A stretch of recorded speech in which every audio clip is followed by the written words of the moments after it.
What's up, family? Jared the Bossman here. You're tuned into the Bossman Show on AM 1010, AM 1430, 1055 The King. Let the King out at 105theking.com and the Bossman Show at bossmanshow.com. Hit me up on Instagram, The Bossman Show, Twitter at Bossman Show, and Facebook, Bossman Show. It's the Bossman on your radio. Listen to the Bossman Show with your host, JR, Saturdays at 9 a.m. right here on AM 1010, The King. What's up, good people? BetOnline is your number one source for all your betting needs. The latest odds, lines, and matchup reports for baseball, boxing, golf, and more. BetOnline continues to be the fastest and easiest way to place your wagers, including live betting and your favorite casino and card games available to play right from your phone. Head to the website or use your mobile device to sign up today and get in on the action. Remember to use your promo code BELIEVE, BLEAV, for your 50% welcome bonus on your first deposit. BetOnline, where the game starts.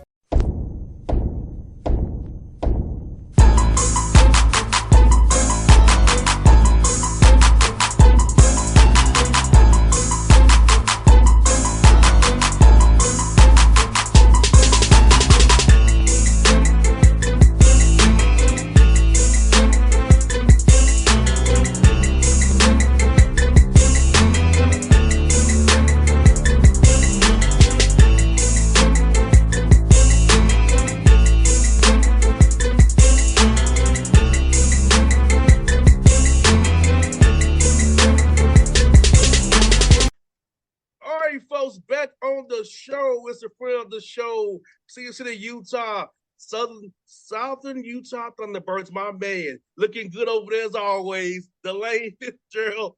I see you, Carl. I love the match. You got the black shirt, the hat. You know, I got the gray and the red. We've been matching today, Coach. See?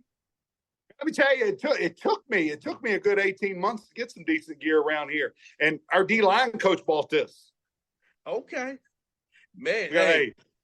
Hey, we're on a shoestring here now. Things are tight. I hear that, man. I must tell you, man, I love the gear. I love the colors. I love black, red, and gray. These are my colors. So you're on school, the colors I love to wear. I gotta get some gear for me too, man. Hey, you guys, when we get off here, you text me. I'll send you a hat, send you a T-shirt. Absolutely. Put it in the mail ASAP. Sounds good, my brother. Don't know how it happened. I grew up wearing green and gold, so I'm always fond of any team green and gold. And I know a lot of people don't like that color combination, but I do because it was my high school colors. Since graduation, I have went everything but blue and yellow. I haven't been with a blue team, haven't been with the yellow team, but I went red and black back to back. Same, Coach. I must tell you, man, growing up in Atlanta, you know, the Falcons, the Hawks, they all that black, red base. The Braves are navy and red. So going to Tennessee State wearing the big blue threw me off. About even in high school, I was wearing black and red too. You got it. So at least you stepped away from it for a little while. Yes, but I'm right back to it as you speak. right back to it. Right. Go Hawks. Yes, indeed. And the coach, I'm asking you, man, this time of year for you, man, you're getting ready for this camp to start here in August here. It's real soon, man. So how is the family with you right now as you enjoy your last days before, the battle really starts, man? Yeah, the calm before the storm. We start practice 2 weeks from yesterday. My wife and kids have done a nice job of adjusting to my schedule, and just I don't want to say that they get out of the way, but they get out of the way. They know to stay out of the way. You try to take some downtime and spend them with your children because after the season, they're another year older. And you're missing every fall. So spending some time with my girls and doing some things and then just getting to see some things and some downtime and relaxation over these last couple of weeks. It helps you get through the fall. It helps you stay rejuvenated longer. Now, I'm asking you this about how important your wife is, because I saw my dad with my mom, and how she centered my father when he was coaching at crazy big commitment to the process. So how important is having a coach's wife who supports you and what you do and can hold the household down while you're out here trying to win games the way my mother did and your wife's doing right now? You want an honest answer to this? Sure. Always a little honest answers. Okay. My wife is a tough nut to crack now. Okay. A roughneck. My wife will give it to you straight. And you talk about keeping me grounded. She tells me every day how not worth a fizzle, and I'm using a different F word than she used, how not worth a fizzle I am. Now, when those paychecks come in, she ain't got no problem spending them and spending them with a smile on her face. I'm convinced if anything ever happens to her, Amazon going to go completely out of business. But over the years, we've learned some give and take, and she's learned when to mess with me and when not to mess with me. I know that my wife's a big fan of me and of our coaching staff and of our football program. She's the biggest Thunderbird football fan there is. But as far as support and that type of stuff, no, I ain't getting much at the house verbally now. Not getting much verbally at all. I got a 13-year-old that's a techie, and she doesn't get into the sports side of things much, and she does her stuff. She likes video edits and those type of things to keep her busy, but she likes that. And then I got an 11-year-old daughter into it. My 11, you still there? My 11-year-old daughter is into our football program, and she wants to know names and numbers and wants to meet players. And anyway, really, really likes it. And she's fun to be around. We finish a ball game, win or lose. I know that she's on the field after the game. She done found her way by security and is on the field after the game trying to find me. So I always look for her also. It's good to have your daughter and your kids who support what you do, because I know for my father, it was important for me to be around. Of course, him having me around is why you're talking today, because without my dad showing me football and putting me in that environment, I wouldn't be able to talk to you the way I do today, because he showed me the way, and now my two boys are trying to follow me and do what I do. So when your kids are really into what you do and support you, man, it feels so good for us who work so hard. But when you get off our playing field with Modern Radio, yours football field, to have that family support right there for you. No doubt. My mother and father are sports oriented. Both of my grandfathers are really into sports. One of my grandmothers, my aunts and uncles, sports oriented. It's the same thing. I didn't have a coach for a father. I had a factory worker. So I learned some mental and physical toughness from him. But yeah, the sports part of it is just kind of natural in our family. No doubt. You know what, Coach Fitzgerald? You know what? My mom is a psychologist. So, for me, I always had that mental, cerebral aspect of football and sports, because she was kind of my dad's good cop person, trying to get him to see it from a mental perspective. And I think he began over the later years to think about players in their mental aspect of things. I know when we talked about this last year, we talked about how you want to prepare your guys, mentally prepare your guys, and how mental health is so important now to also being good on the field, being good in the classroom, but also caring about a young man's mental capacity as well to do good on and off the field. That's interesting. You said that. I could have used a psychologist in the family. I tell people all the time, but the two classes in college that stand out to me the most 25 years later, my psychology class taught me how screwed up I was. And then my sociology class taught me how screwed up my family was. Well, I have a minor in psychology. I have a minor in it. So thanks to my mom, I got a minor in psychology thanks to my mom. So, Coach, I can help you out. I got a major in strength and conditioning and a minor in football. You believe that? I can believe it. I can believe that. Hey, I didn't have but one choice. I needed to be pretty good at this profession, or I was going to starve. You're pretty damn good. I'm serious. We're trying. Hey, we're trying.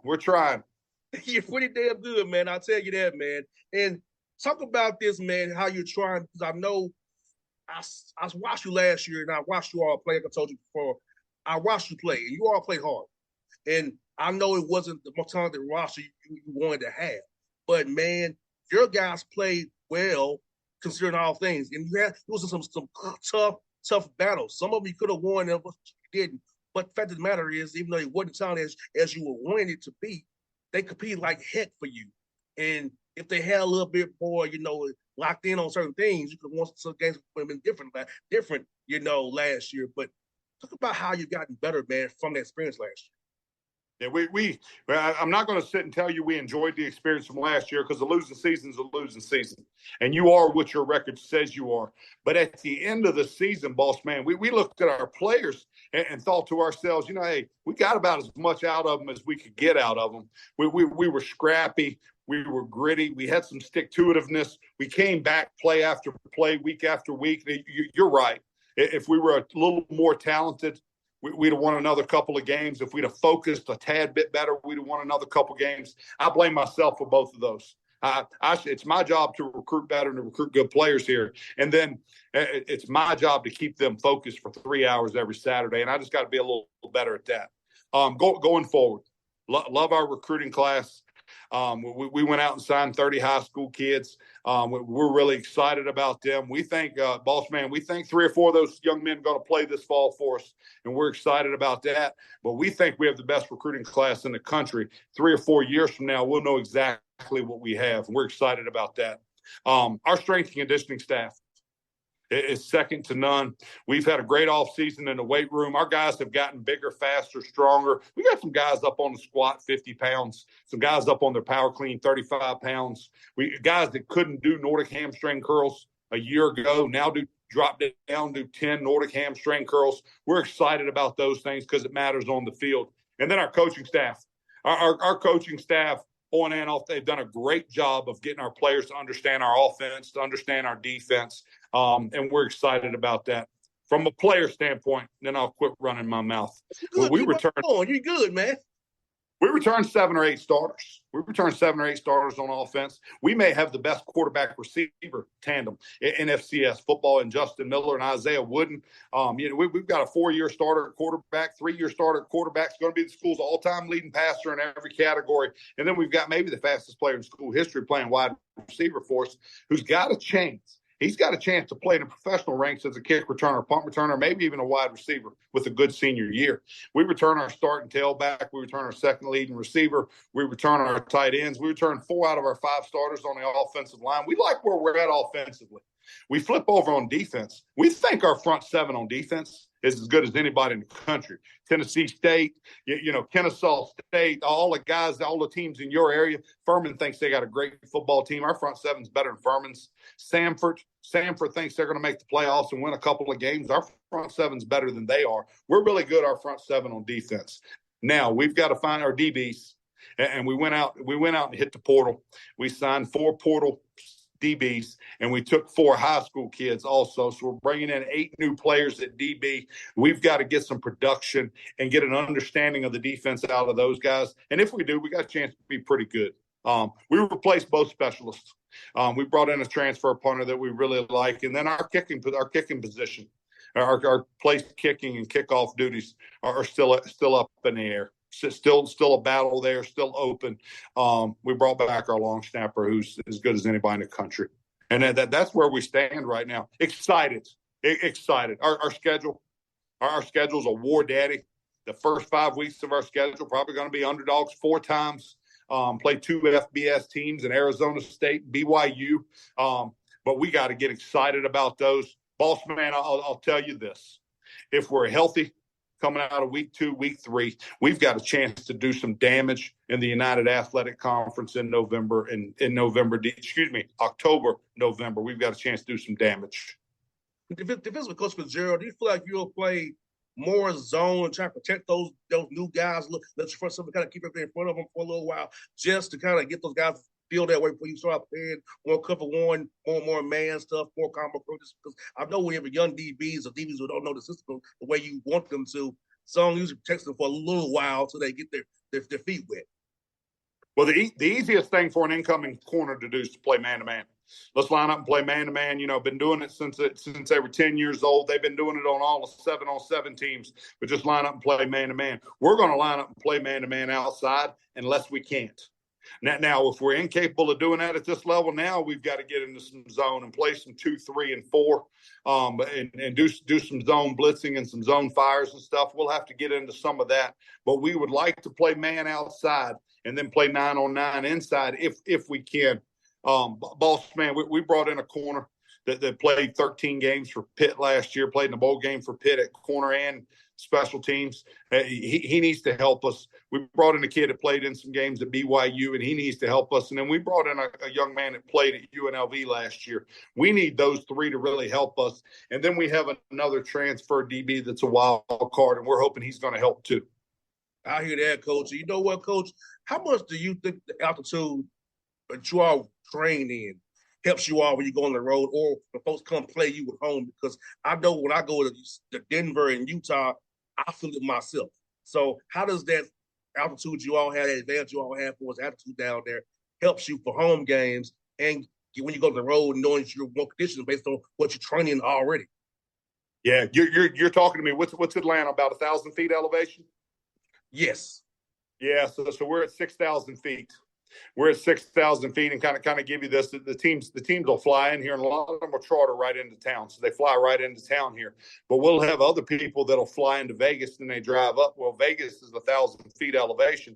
From Vegas to here is 6,000 feet, and you don't even know it unless you're looking at your gas gauge. Unless you're looking at the gas gauge on the bus of the car, you don't know that you're climbing. But it's a steady 1-2% grade increase for 2.5 hours. But yes, I'll give you the pluses and the minuses. The altitude here at 6,000 stadiums at 6,000 feet. The altitude here gives us a huge home field advantage. But then you flip, and we go to Texas and Arkansas and Kentucky and Alabama and all that in September. We go there in September and October. Well, the humidity hits us right in the face. Yes. So at home advantage, on the road it's a disadvantage. Yeah, people. I'm a mid-Atlantic East Coast guy. People back home don't understand. Yeah, there's not much humidity up in these mountains now. No, and like right now, it's storming outside. When I checked my mail, I came back sweating. It's going to my mailbox to come in and talk to you. You were sweating in a rainstorm. Yes.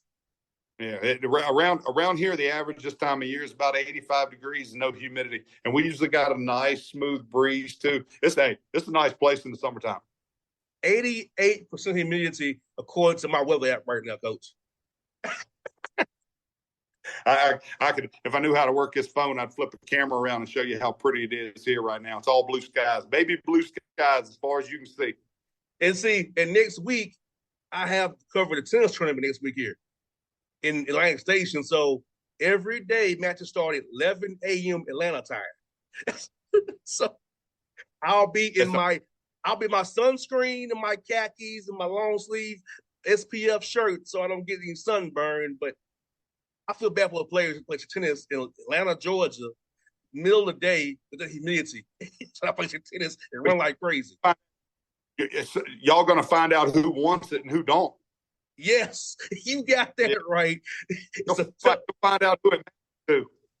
Yes. So we break loose in camp in 2 weeks. We'll go at 6 a.m. So we'll go from 6 a.m. to 9 a.m. practice, and then we'll come back and do a walkthrough from 6:30 to 7:30 at night. But even with it being really nice here and not very hot, we still avoid the heat.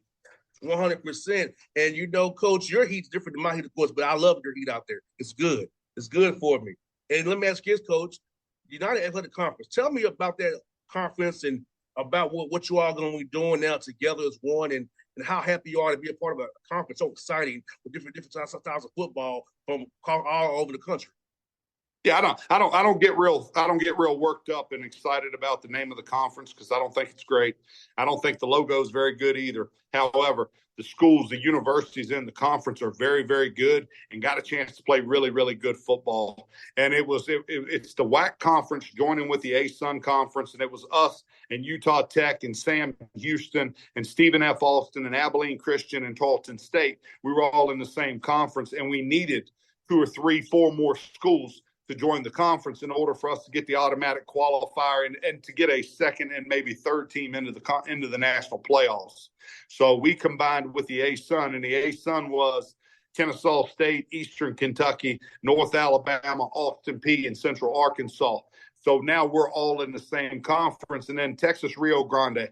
Texas Rio Grande adds football in 2025. There's an interesting dynamic, boss man. 30,000 students, 28,000 Hispanic students. So that's going to be a great atmosphere for a home football game starting in 2025. But excited about them. We all went in together, got a chance to be Eastern Kentucky's been as good in football as anybody's been in the last 50 years. And then we flip over, and it doesn't get much better than Stephen F. Austin. Tarleton's doing some good things. Abilene Christian's a good program. But all that being said, this fall, Central Arkansas probably has the most talented team in the conference. And then they're in a close second with Eastern Kentucky and Austin Peay. But we're excited to get it going and get it off and get it started. Need to start getting some name recognition for the United Football Conference. Are you all playing near me at all? Y'all coming to play Central, Austin Peay, Kennesaw, or Eastern Kentucky? We do not. 24.